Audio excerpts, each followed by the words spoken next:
You're watching HTV West.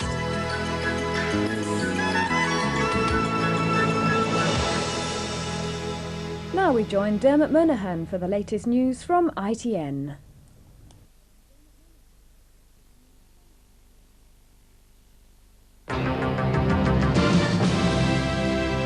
Good evening, this is the news from ITN. Tonight's headlines. Mr Major celebrates his summit success, but Tory Euro rebels say they'll fight on.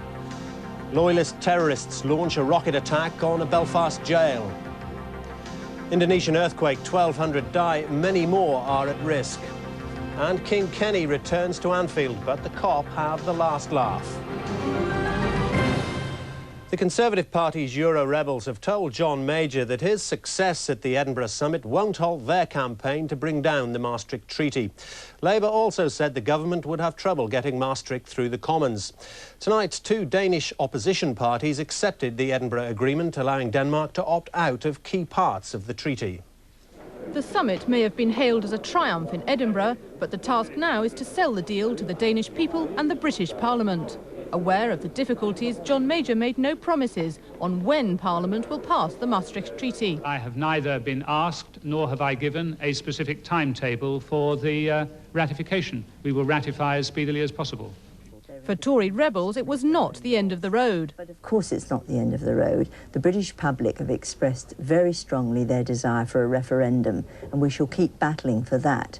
It's wholly wrong that this is being done without asking the people. People in Britain are fed up with what's happening in the EC. They want to be told what the issues are, and they want to decide. That's democracy. But pro-European Tories dismissed such talk as whining. They were wanting failure at Edinburgh. Well, they've not got failure, they've got success, and that's good news for Britain. It's good news for people who wanted an economic package in Europe. It's good news for people that wanted the community to devolve more to national governments. From the Liberal Democrats, a warning to the Prime Minister to get on with the Maastricht Bill.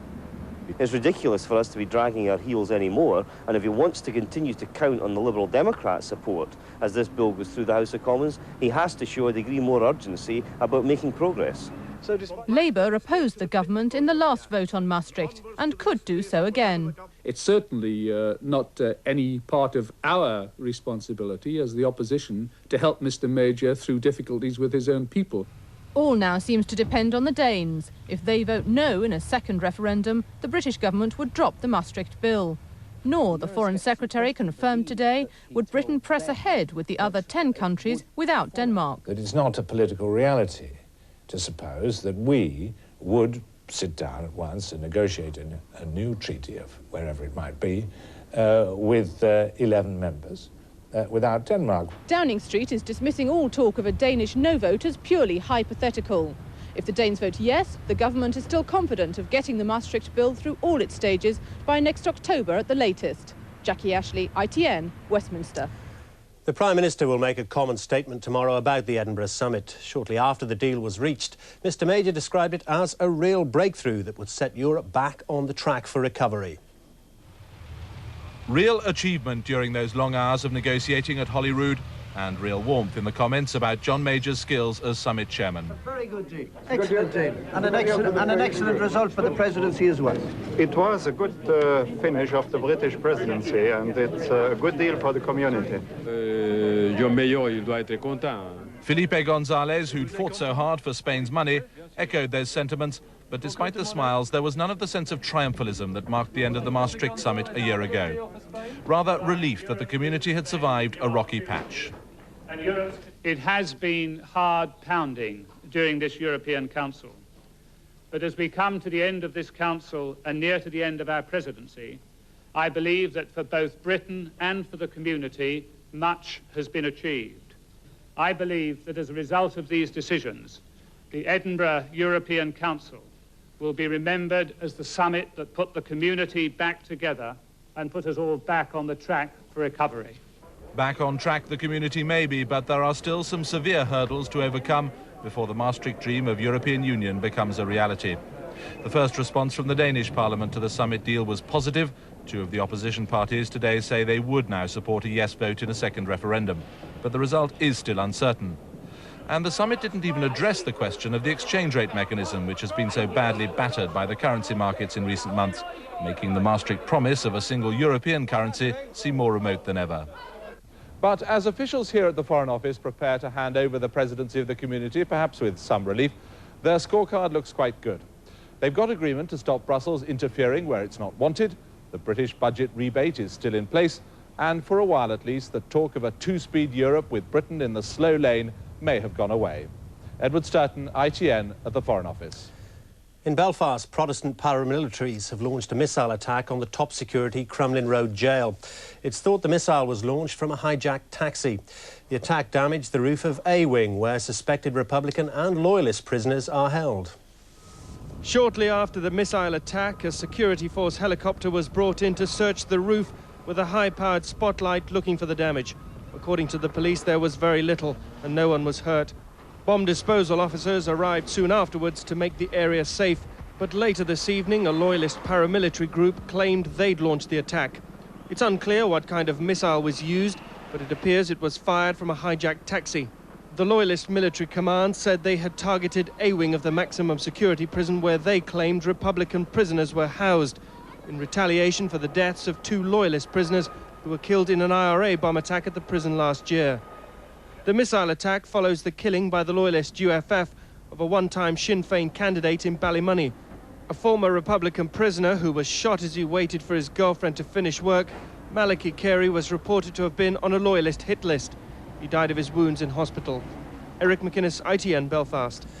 Police have surrounded a top security prison in Perth after a prison officer was taken hostage. The siege is still going on tonight, and a Scottish Office spokesman said experts were negotiating for the release of the officer. Perth Prison is Scotland's oldest jail, housing 500 long and short-term prisoners. It's been the scene of several violent protests over the last 5 years.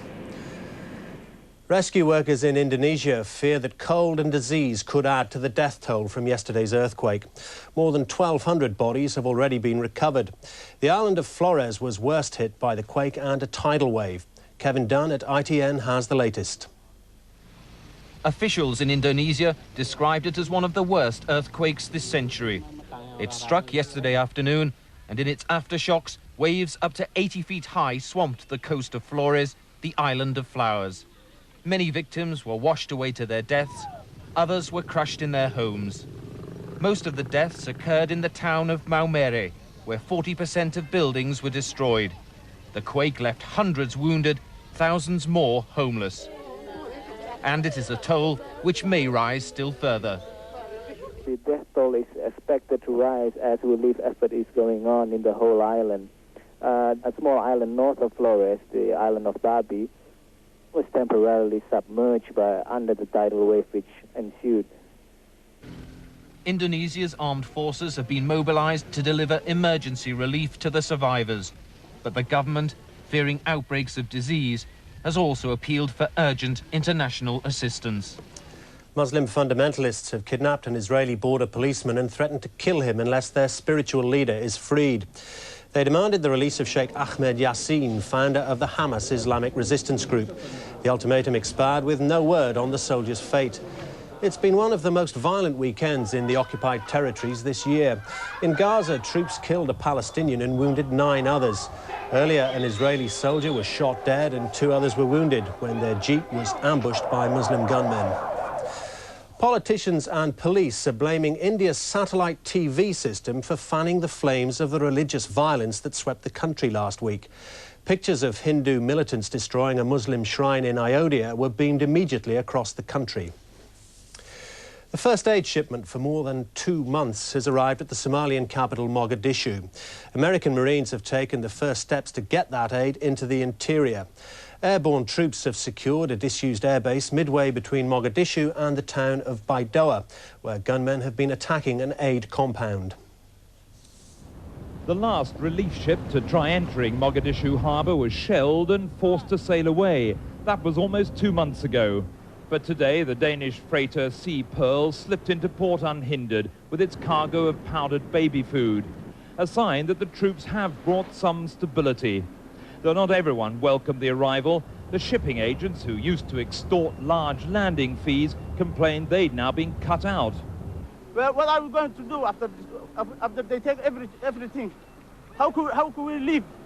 The problem is that these people here were the people that had some control over the port in the past and demanded many things out of us. But the port now is really under new management.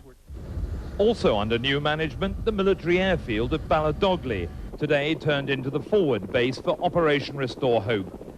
Giant transport planes began flying in the second wave of troops, among them the US 10th Mountain Division, jet fresh from the snowy wilds of New York State to the oven-hot bush of Somalia.